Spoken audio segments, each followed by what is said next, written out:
교회가 뭐냐, 이것을 아는 것은 굉장히 중요한 거죠.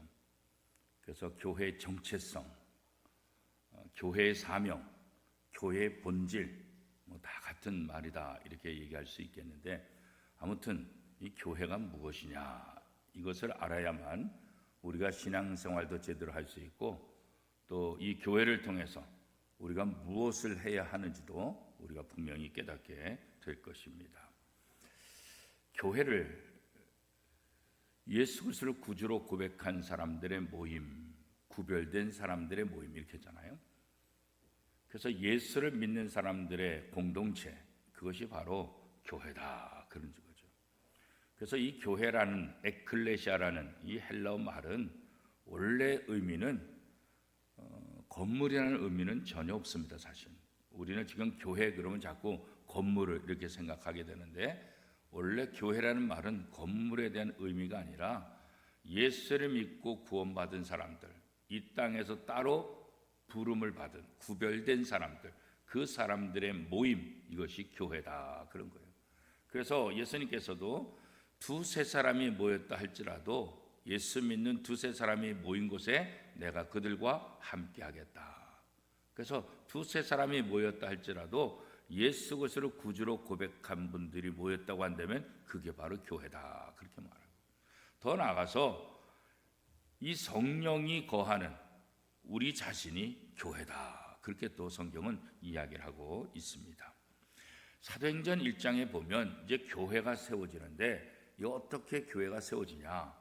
성령이 이 땅에 임재함을 통해서 교회가 세워져요. 그래서 교회를 다른 이름으로 하면 성령 공동체다. 성령이 이 땅에 임함으로 세워진 공동체, 그게 바로 교회다. 이렇게 또 우리가 생각을 할 수가 있습니다.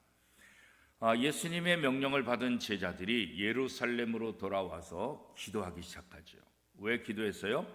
성령이 너에게 임할 때까지 기다리라 그렇게 말씀하셨기 때문에 성령이 임할 때까지 예수님의 제자들과 또 그 무리들이 함께 모여서 기도를 했다. 오늘 본문에 보면 예루살렘에 돌아와서 마가의 다락방에 모였는데, 여기 모인 사람들의 이름들이 쭉 나오죠. 13절에 보니까 유다, 가룟 유다를 제외한 11명의 제자들이 모였고, 예수님의 어머니, 그 다음에 예수님의 형제들도 모였다. 그래서 이 13절, 특별히 14절 우리 같이 한번 읽어볼까요? 14절 시작. 여자들과 예수의 어머니 마리아와 예수의 아우들과 더불어 마음을 같이하여 오로지 기도에 힘쓰니라. 그래서 가룟 유다를 제외한 11명의 제자들과 또 예수님을 따르던 여인들, 그 중에서도 예수님의 어머니도 같이 있었고 예수님의 동생들도 같이 있었다. 자, 이 14절에서 우리는 새로운 것을 또 발견하게 되는데, 그것이 뭐냐면 예수님의 동생들이 있었다 이거예요. 그러니까 마리아와 요셉을 통해서 많은 자녀들을 낳았다는 거죠. 그러니까 예수님은 성령으로 잉태된 거지만 마리아와 요셉이 결혼함을 통해서 이 두 부부를 통해서 또 다른 동생들이 태어나서 함께 살았다. 이것을 오늘 이 말씀이 증거해 주는 거죠. 그런데 이제 캐톨릭에서는 이 본문을 예수님의 친동생이라고 얘기하지 않아요. 왜 그럴까요? 그러면 마리아의 동정녀가 무너지기 때문에 그런 거예요. 그러니까 캐톨릭은 영원히, 마리아는 영원히 동정녀라고 하는 거예요. 근데 우리 개신교들, 이 개혁교회는 예수님이 태어날 때 그때 동정녀 탄생이고, 그 이후에는 예수님의 동생들이 다 태어났다. 오늘 본문에도 보면 예수님의 어머니와 예수님의 형제들이 모였다 그렇게 말하잖아요. 그러니까 우리 개혁교회는 예수님이 태어나실 때만 마리아가 동정녀, 처녀의 몸으로 태어난 것이지, 이후에는 부부관계를 통해서 다른 동생들을 낳았다. 우린 그렇게 믿는 거거든요. 또 성경이 그렇게 얘기하고 있잖아요. 그런데 캐톨릭은 마리아를 굉장히 중요시 여기기 때문에, 마리아가 왜 이렇게 중요하냐? 동정녀로 예수를 탄생했잖아요. 이 마리아의 동정, 이것 때문에 예수님의 어머니 이래가지고 굉장히 이제 공경하는데, 이 동정녀 이게 깨지게 돼버리면 이 마리아를 이렇게 우디하고 마리아를 숭상하는데 이게 엄청난 문제가 생기잖아요. 그러니까 예수님은 끝까지 동정녀다. 그러니까 성경에서 말하는 예수님의 동생은 친동생이 아니다, 이렇게 지금도 주장을 하고 있는 거죠. 왜냐하면 캐톨릭의 교리 중에 가장 중요한 부분이 다 깨지기 때문에 그런 거예요. 그래서 우리가 하나님의 말씀을 바로 아는 것들은 굉장히 중요한 의미를 가지고 있는 거예요. 그래서 이 성령이 임할 때까지 기도하는데 이 마가의 다락방에 모인 사람들의 숫자가 120명이 되었다라고 성경은 기록하고 있어요. 이들은 오로지 예수님께서 말씀하신 것처럼 마음을 같이해서 오로지 기도에 힘썼다. 그리고 사실 이 기도하는 가운데 성령이 임했다라고 성경은 말하죠. 그래서 이 교회는 예수 그리스도께서 말씀하신 대로 내가 너에게 보혜사 성령을 보내주겠다, 이 약속이 이루어지는 그 사건을 통해서 초대교회 교회가 탄생하게 됐다. 그래서 교회는 뭐냐? 성령으로 말미암아 세워진 성령 공동체다, 이렇게 얘기를 하는 거예요. 왜? 성령을 통해서 세워졌기 때문에 그런 거죠. 예수님의 승천을 목격한 제자들이 예루살렘으로 돌아와서 마음을 같이해서 기도하고 같은 마음으로 성령을 기다리는 그 순간인 거죠. 왜 예수님께서 성령을 기다리라 이렇게 얘기했을까? 인간의 모임으로는 교회가 될 수 없기 때문에 성령을 통해서 성령의 힘을 공급받아서 성령을 받아야만 참된 교회가 될 수 있기 때문에 너희는 잠잠히 기다리며 성령이 임할 때까지 기도하라, 이렇게 말씀한 거죠. 세상에 아무리 멋진 건물을 지었다 할지라도 그것을 교회다 이렇게 말할 수 없어요. 물론 요즘은 그냥 돈 많은 사람들이 교회를 질 수도 있어요. 미국의 뉴욕에 가면 리버사이드 교회가 있거든요. 그것도 이제 억만장자가 그 교회를 지었잖아요. 그래서 뭐 사람이 지을 수는 있겠죠. 지금도 이제 미국 뉴욕에 가면 그 맨하탄 쪽에 가면 리버사이드 교회, 여기를 굉장히 관광객들이 굉장히 많이 오고 또 구경하기도 하죠. 물론 지금도 예배당의 장소로 다 쓰이고 있긴 해요. 사람이 얼마나 화려하고 얼마나 멋지게 졌냐, 이것 때문에 교회라고 하는 건 아니에요. 물론 교회당처럼 져놓고 무슨 교회, 무슨 예배당 이렇게 말할 수는 있어요. 일본에 가면 호텔마다 예배당이 있어요. 그 용도는 뭐냐면 결혼식 하기 위한 거예요. 그러니까 예배하기 위해서 지은 것이 아니라 결혼식을 하기 위해서 지은 거예요. 그래서 사람들이 예배당이네, 교회네 이렇게 말은 해요. 그러나 예배는 드리지 않아요. 예배당이라고 교회라고 명명할 수 있을지 모르지만 그게 진짜 교회냐? 그렇진 않다. 참된 교회는 구원받은 하나님의 사람들의 모임, 이것이 참된 교회고, 나중에 후대 와서는 그런 구원받은 사람들이 모여서 예배하는 그 예배당, 이것을 성전, 교회다 이렇게 나중에 이제 확대 해석을 하게 된 거죠. 그래서 참된 교회는 오직 성령의 힘으로만 세워지는 것이다. 그래서 교회는 성령 공동체다 이렇게 얘기하는 거예요. 그러니까 이 교회가 교회의 사명을 제대로 감당하기 위해서는 누구의 도움을 받아야 돼요? 성령의 도움을 받아야 돼요. 성령의 도움이 없이는 교회가 교회다워질 수 없고 교회의 참된 역할을 감당할 수 없다. 그래서 예수님께서 성령이 임할 때까지 기다리라 이렇게 말씀을 했던 거죠.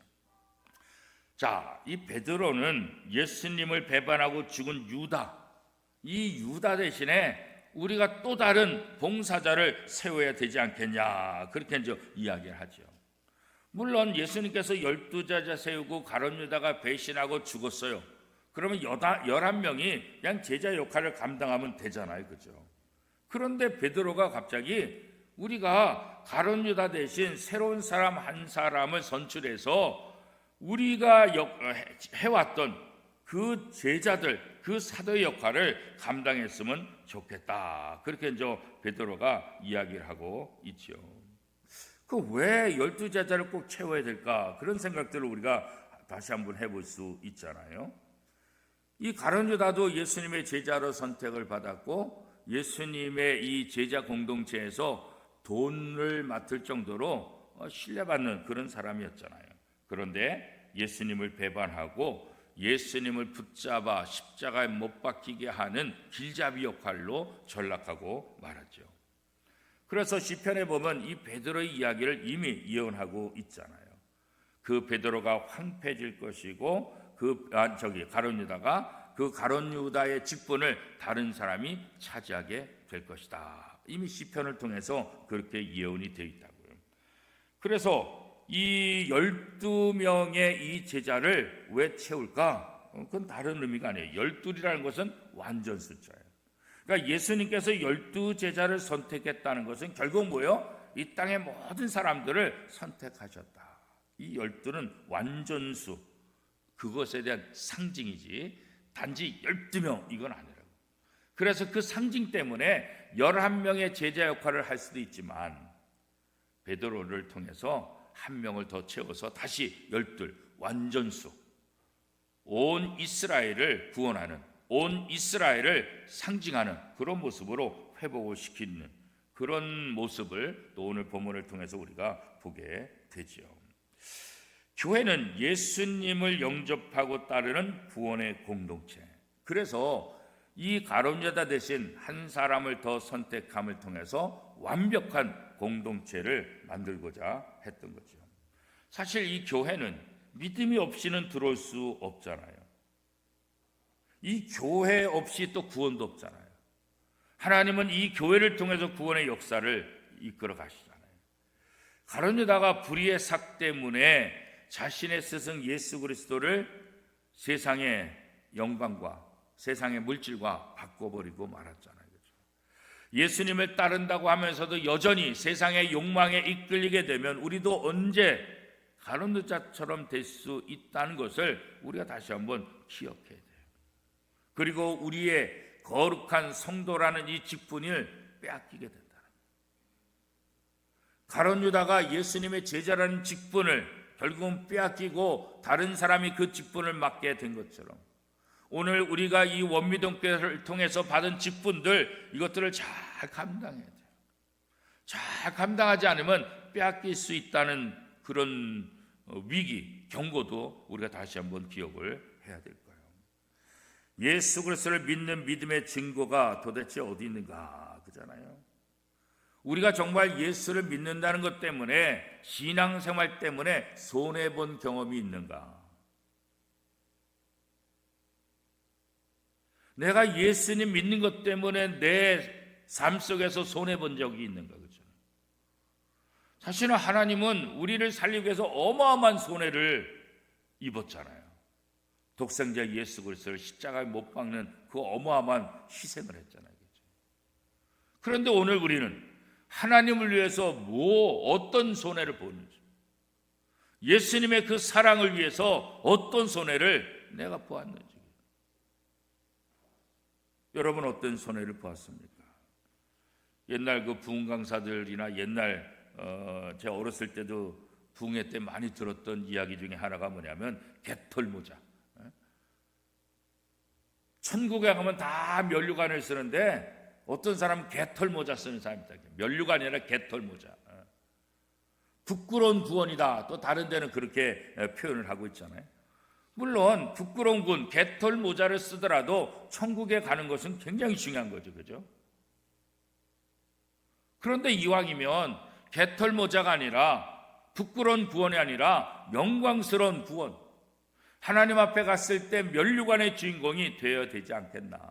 성경은 우리에게 그 이야기를 하고 있죠. 물론 우리가 적당히 신앙생활해도 구원받죠. 내가 예수를 믿으면 교회 봉사하지 않고 내가 손해보지 않고 내 이기적인 삶을 산다 할지라도 내가 예수 믿으면 구원을 받긴 받는다고요. 그죠? 그렇기 때문에 사람들이 착각하는 거예요. 세상의 불의를 그래서 따라가는 거예요. 어차피 내가 구원 받긴 받으니까 뭐 슬쩍 내가 세상에서 좀 욕심 부린다고 해서 내가 손해보지 않는다고 해가지고 뭐 문제가 생기겠는가. 어차피 나는 예수 믿으니까 구원 받으니까. 그래서 하나님보다 세상을 더 좋아하게 되고 하나님의 말씀에 순종하기보다는 그냥 세상으로 한 걸음 더 나가는 그런 어리석은 결정을 우리가 할 수 있게 된다는 거예요. 그런데 이 가룟 유다의 모습을 통해서 우리가 명심해야 되는 거예요. 불의의 삭슬 위에서 산 사람들은 결국 그러다가 예수 그리스도를 부인하게 되면 이게 가장 어리석은 자가 될 수 있다는 거죠. 우리가 날마다 하나님 앞에 사도 바울의 고백처럼 내 몸을 쳐서 복종시킨다, 이 말의 의미가 도대체 뭘까?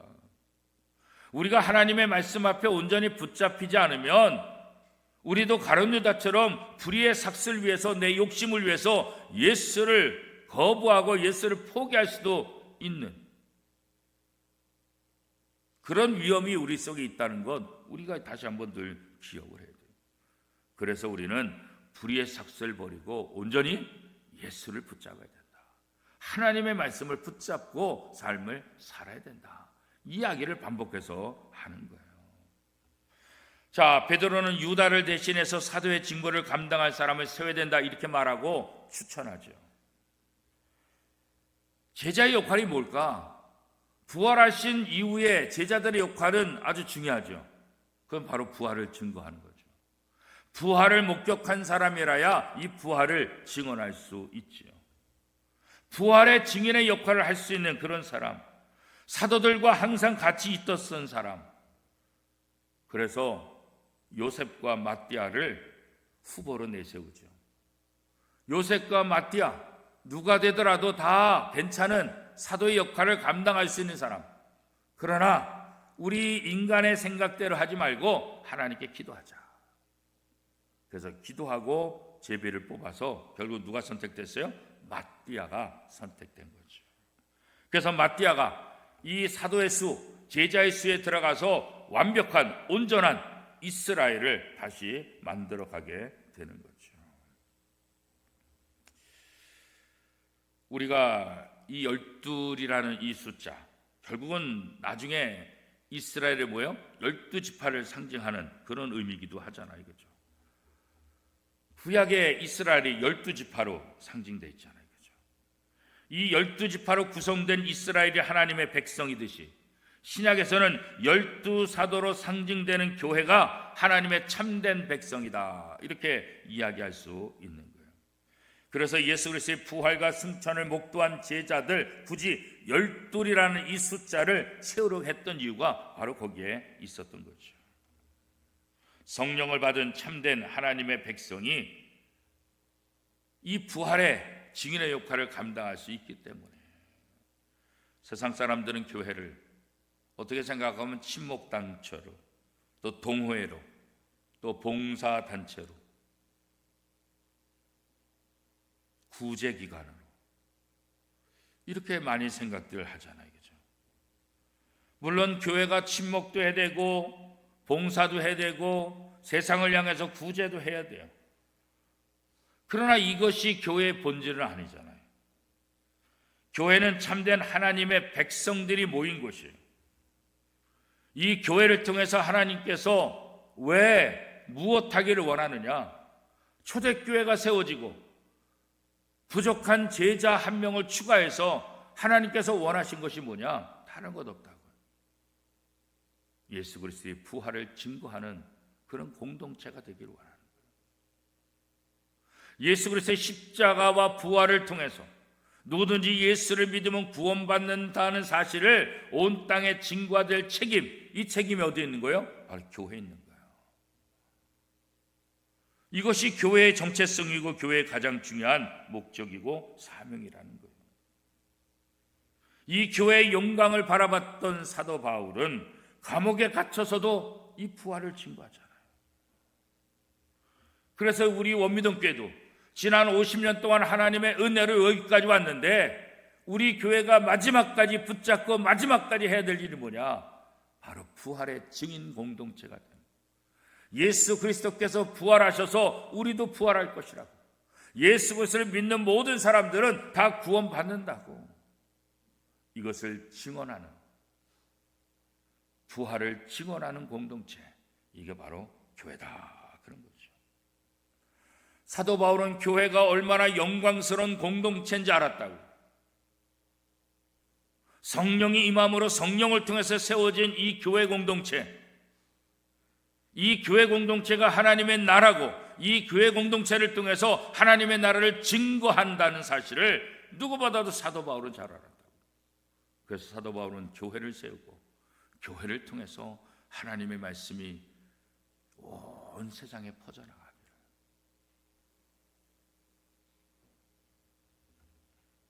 오늘 우리 교회가 이 부활의 증인의 역할을 얼마나 감당하고, 이거를 위해서 우리가 얼마나 애쓰고 있는가, 얼마나 부지런히 감당하고 있는가, 그렇잖아요. 다시 한번 정리해 보면 교회는 성령으로 말미암아 세워진 성령 공동체. 그래서 교회는 성령을 힘입어야 돼요. 그 성령을 힘입어야 예수 그리스도의 십자가와 부활을 증언하는 삶을 살 수 있다.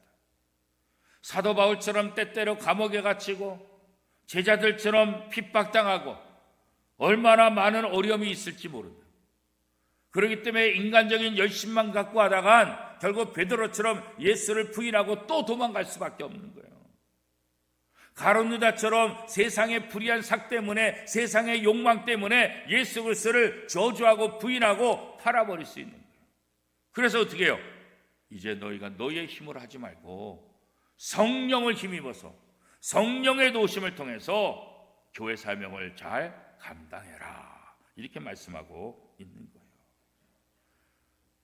우리 교회가 그래서 성령 충만함을, 이 교회가 바로 새로운 이스라엘, 마띠아를 통해서 12제자를 완성함을 통해서 새로운 이스라엘을 구성하고 새로운 이스라엘을 통해서 부활의 증인이 되기를 원하셨던 것처럼, 교회 창립 50주년을 맞이한 우리 교회가 이제 다시 새로운 이스라엘로서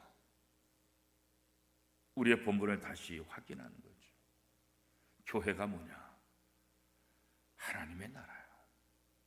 하나님께서 세우신 하나님의 나라, 이스라엘을 선택하고 이스라엘을 통해서 온 땅에 하나님의 복음이 전파되기를 원한 것처럼 하나님은 이 교회를 또 다른 새로운 이스라엘로 만드셔서 이 교회를 통해서 하나님의 역사를 이끌어 나가기 바랍니다.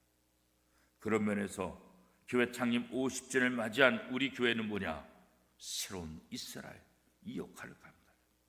저와 여러분이 성령을 통해서 구원받은 하나님의 자녀로서 우리가 이 땅에서 새로운 이스라엘로서 부활을 증거하며 하나님의 나라를 증거하는 이 사명을 감당해야 될 책임이 있다는 거죠. 사랑하는 성도 여러분, 우리 원미동교회는 새로운 이스라엘, 원미동교회에 속한 저와 여러분은 새로운 이스라엘. 하나님은 이 교회를 통해서, 저와 여러분을 통해서 다시 이 땅에 하나님의 말씀이 날마다 전파되기를 원하고 계시는 거예요. 이 사명을 잘 감당하는 우리 원미동교회, 또 저와 여러분의 사명이 될 수 있기를 다시 한번 축복합니다.